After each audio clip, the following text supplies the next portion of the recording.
Hola, muy buenas, bienvenidos a Turno de Acción. Hoy vamos a echar un vistazo a Abyss. Vamos a ello. Esto sería para un jugador, para dos jugadores. El otro jugador tendría que tener una de estas cajitas de plástico en forma de concha con una perla. Comenzamos todos con una perla. Y el resto de perlas del juego se dejan a un lado. Yo lo suelo dejar aquí en medio.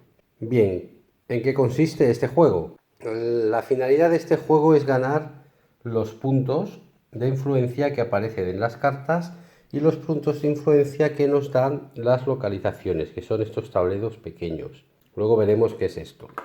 Tenemos un buen puñado de tableros que nos dan diferentes puntos de influencia. Se dejan todos aquí, se saca uno al azar después de barajarlos y se deja a disposición de los jugadores. Se colocan las cartas de lore y se sacan las 6 cartas de lore ocupando los espacios que veis aquí. Se coloca el mazo de cartas de exploración aquí y se coloca el tablero de amenaza o el marcador de amenaza con su ficha en la primera posición. Se hace una reserva con todas las fichas de monstruo y las llaves. Las llaves están todas, pero fichas de monstruo faltan, no las he puesto todas. Del mismo modo que las perlas, todavía faltan perlas, no las he puesto todas.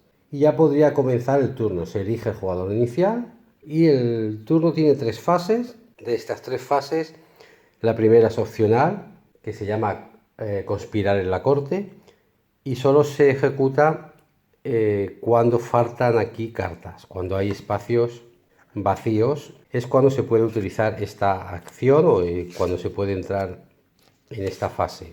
En este caso se trata simplemente de pagar una perla para sacar una nueva carta y colocarla. Siempre se colocará en el espacio vacío que esté a la derecha. Al principio de la partida, pues esto es imposible porque tenemos todos los lores puestos en el mercado. Esa sería la primera fase. Luego vendrá la segunda fase de acciones, propiamente dicha, que es donde está la ficha del juego, en la que tenemos 3 acciones para elegir, que son 3 acciones que corresponden a las 3 zonas del tablero. Esta zona de aquí, la zona central y la zona de los lores. Podremos hacer una de las 3 acciones. La primera acción se llama explorar. Durante la exploración, el jugador activo, si fuese yo, por ejemplo, el jugador activo, me dedicaré a sacar cartas y a colocarlas en estas posiciones. Cada carta que saque, el resto de jugadores deberá decidir si la quiere o no. Yo deberé ofrecer esta carta por orden, siguiendo las agujas de reloj, al resto de jugadores. Si solo somos 2 jugadores, pues simplemente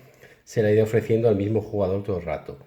Si el jugador dice que la quiere, me pagará una perla a mí y se la llevará a su mano. Si no la quiere, yo seguiré sacando y volveré a preguntar. De este modo iré sacando cartas, el resto de jugadores irán adquiriendo las cartas y llevándolas a su mano, pagándome a mí esa perla. El primer jugador que se lleve una carta pagará una perla, pero el segundo jugador que se lleve otra carta ya deberá pagar 2 perlas. Y el tercer jugador en llevarse una carta pagará 3 perlas. En cualquier caso, yo iré sacando cartas, las compren o no, hasta llegar a la última posición. En ese momento yo me veré obligado a quedarme esta carta. Me llevaré esta carta y encima me llevaré una perla. Esta carta irá a mi mano y ganaré una perla. Luego veremos para qué sirven las perlas. Una vez hecho esto, se acabó mi turno. He efectuado esta acción de explorar de las 3 posibles, con lo cual mi turno ha acabado. Las cartas que han quedado sobre el tablero se ponen en la zona del consejo. Cada carta tiene un símbolo de una especie como de facción. Estos serían los pulpos. Pues se coloca en su símbolo correspondiente. Estos son los caballitos de mar, estas son las conchas y se dejan ahí. Otra cosa que puede suceder cuando exploramos cartas es que al ir sacando cartas también pueden aparecer monstruos. Estos son los monstruos que aparecen. Bien, cuando aparece un monstruo, el jugador activo, esto ya no es para el resto de jugadores, tiene 2 opciones, o luchar contra el monstruo o pasar de él. Si decide no hacer nada, no ocurre nada, el jugador seguirá sacando cartas, pero tendrá que avanzar el marcador de amenaza, una posición, nada más. Pero vamos a colocar esto donde estaba. Si decide, en vez de seguir sacando cartas, luchar contra el monstruo, entonces se habrá acabado ahí su turno y podrá elegir entre los dos premios que marcan el marcador de amenaza. O sea, se da por hecho que vences al monstruo y que tienes un beneficio. Los beneficios vienen marcados, como veis en esta tabla, y aquí puede elegir entre una perla o un marcador de monstruo, que es uno de estos, que se cogerán al azar y se guardarán. Estos marcadores nos dan puntos de influencia para el final de la partida. Si quisieras la perla, pues cogerías la perla y la pondrías en tu concha. Como el turno del jugador que se ha enfrentado al monstruo se acaba, el monstruo se descarta y esta carta pasa a la zona que le corresponda. Si el jugador activo no lucha contra el monstruo, entonces sí que avanza esto, se queda aquí. Hay un nuevo premio dispuesto en caso de que los siguientes jugadores quieran luchar contra un monstruo y se seguirán sacando cartas y se seguirán ofreciendo cartas al resto de jugadores. Esta es la acción de exploración. La acción del consejo, que es otra acción que se puede hacer. Si hacemos aquella no podemos hacer ninguna otra, y si hacemos la del consejo pues no podemos hacer ninguna de las otras dos. Simplemente es quedarse con uno de los mazos. Ahora mismo en los mazos solo hay una carta, pero a medida que vayamos avanzando en la partida aquí se irán añadiendo cartas y estos mazos tendrán pues 6, 7, 8 cartas, las que sean. Podremos quedarnos con el mazo que nos interese, de la facción que nos interese, de forma gratuita. Solo tendremos que coger el mazo y llevarlo a nuestra zona de juego, las cartas que sean. Esa es la segunda acción de la fase de acciones que podemos hacer. Primera, exploración. Segunda, consejo. Y tercera, lores. Podemos contratar los lores. Los lores tienen un precio y nos indica aquí una facción y unas burbujas. Esto quiere decir que este lore, por ejemplo, nos va a costar ese coste con 3 facciones diferentes. Las burbujas son facciones. Podemos poner 2 cartas de la misma facción, pero tienen que haber 3 facciones diferentes. Esta es la facción de los cangrejos, por lo tanto, esta tiene que estar obligatoriamente en el pago. Y la suma de los valores de las cartas tiene que hacer 6 o más. Por lo tanto, por ejemplo, yo aquí tengo un 3 de cangrejo, me pide cangrejo, ya tengo cubierto este requisito. Un 2 de concha, que es otra facción diferente al cangrejo, y un 1 de los caballitos de mar, que es una facción diferente. Son 3 facciones que suman 3, 4, 5, 6. Que pagaré con estas cartas y me quedaré con el lore. Este lore ya me garantiza unos puntos al final de la partida y además me ofrece una acción.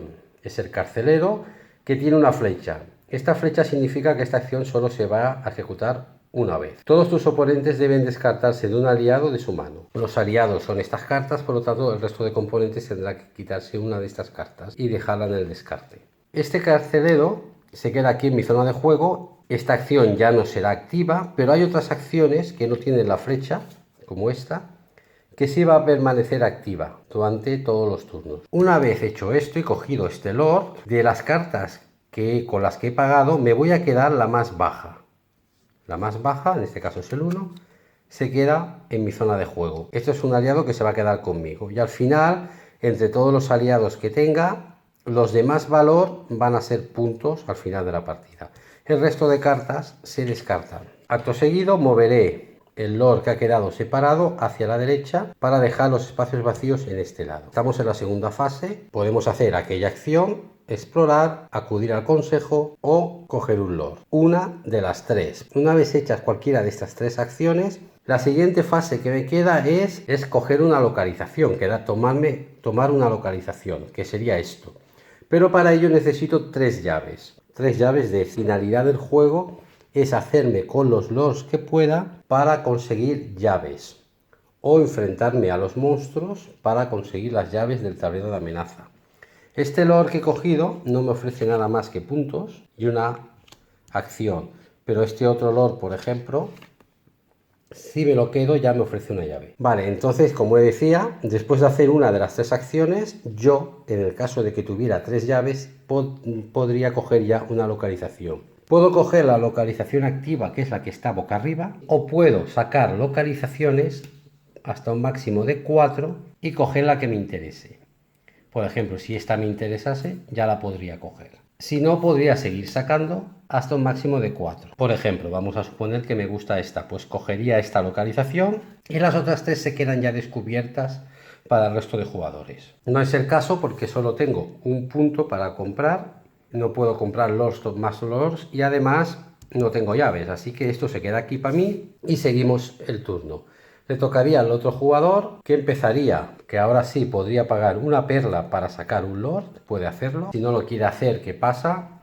Directamente pasaría a hacer una de las 3 acciones de la fase de acciones, que por ejemplo pues sería lo mejor sacar cartas, y en este caso ya al resto de jugadores nos ofrecería estas cartas. Después de haber hecho esta acción, decidirá el jugador activo si quiere una localización. Si tiene llaves la querrá, si no, no la querrá. Me volverá el turno a mí y yo podré decidir qué hacer. Por ejemplo, yo decido coger, por ejemplo, acudir al consejo y llevarme esto, que me lo pongo aquí. Vale, esto es lo que tengo ahora. Tengo 2 y 2, 4, 5, 6 puntos. Ya he efectuado mi acción de mi fase de acciones. Puedo coger una localización, no, porque no tengo llaves. Cambia de turno. Los lores tienen diferentes categorías. Aquí, por ejemplo, nos pide lores comerciantes. Esto no lo he explicado, pero según el tipo de lore, de la facción que sea, cada lore tiene un tipo de categoría. Vamos a mirarlo en el manual.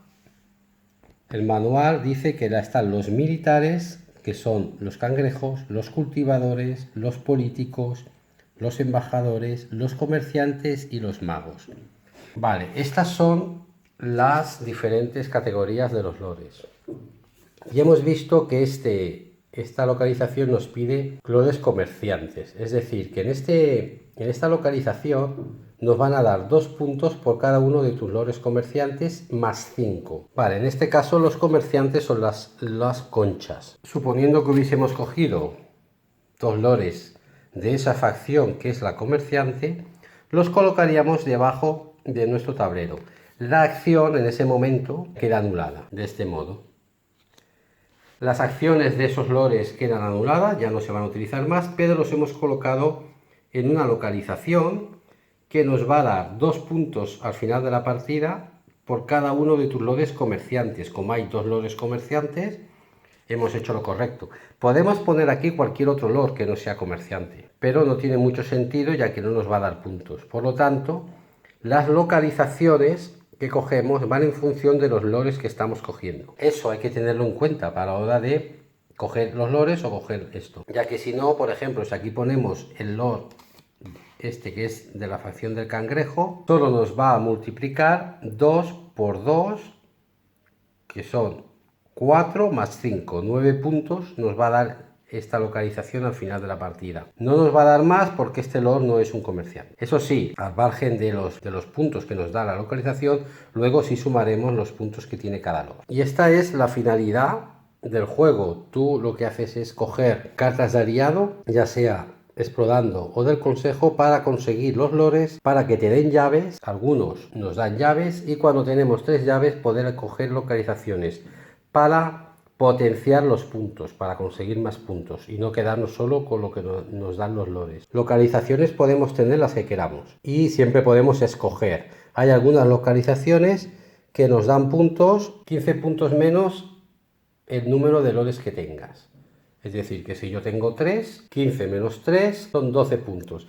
Esta localización nos va a dar 12 puntos. Y hay diferentes formas de puntuar de las localizaciones. Hay bastantes, es un buen tocho el que tenemos, que hay que barajar. Y tendremos que tener muy en cuenta las localizaciones. Del mismo modo, hay que tener en cuenta el track de amenaza, que ya hemos dicho que si no se lucha en el caso de que aparezca un monstruo, si no se lucha, se baja, y si se lucha, pues se adquiere el beneficio de aquí. Bien, pues esto es el juego. Vamos a repasar un poco. Primera fase, podemos conspirar en la corte. Eso no es obligatorio, se hace si se quiere. Pagando una perla, podemos poner un lore. Si tenemos más perlas, podemos seguir poniendo lores mientras paguemos perlas. Esa es una fase que es opcional y que se hace si se quiere. La siguiente fase es la de las acciones, donde hacemos una de las 3 acciones. Si cogemos lores, pagaremos en función de las cartas que tengamos y de lo que nos pida la carta de lore.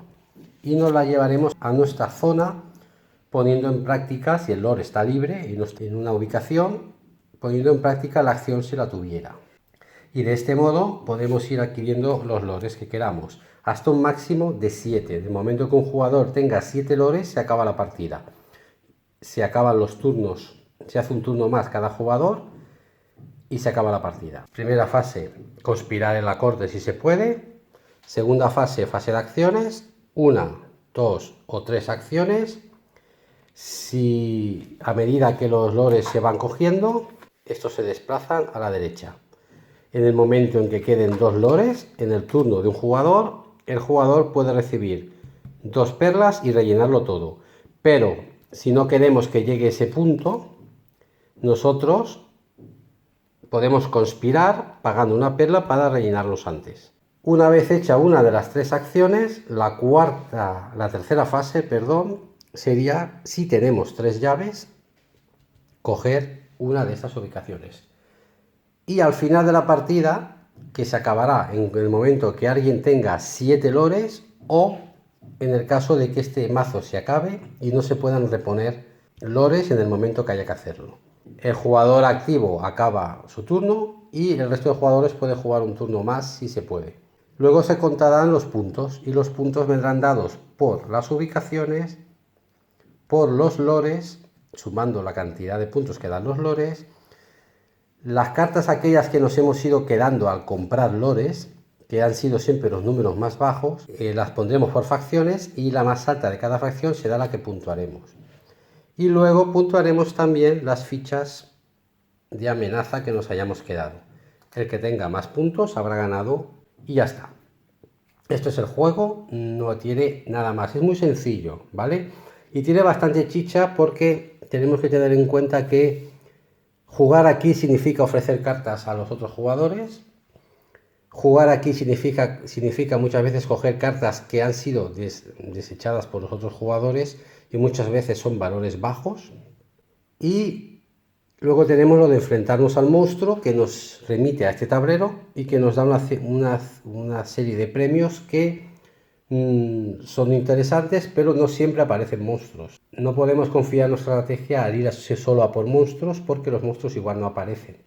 Y bien, este es Abyss, espero que os haya gustado. Es un juego que está muy bien, aunque hay que jugarlo bastante para ver un poquito las sinergias y el porqué de estas acciones. Las perlas son importantes porque el que tenga perlas podrá rellenar constantemente esto. Podrá incluso pagar, porque las perlas, eso no lo he comentado, también nos ayudan a pagar los lores. Por ejemplo, yo tengo esto y quiero coger este lore que me vale 10. Necesito 3 facciones y una de ser la medusa. Tengo 3 y 3, 6, 7 y 8. Son 3 facciones, pero no me da el valor, no me da 10. Yo puedo compensar esto añadiendo las 2 perlas que me quedan, las devuelvo a la reserva y entonces me puedo quedar con el lore. De estas cartas me quedaré la más baja, que es la del 2. Venga, un saludo a todos y hasta pronto.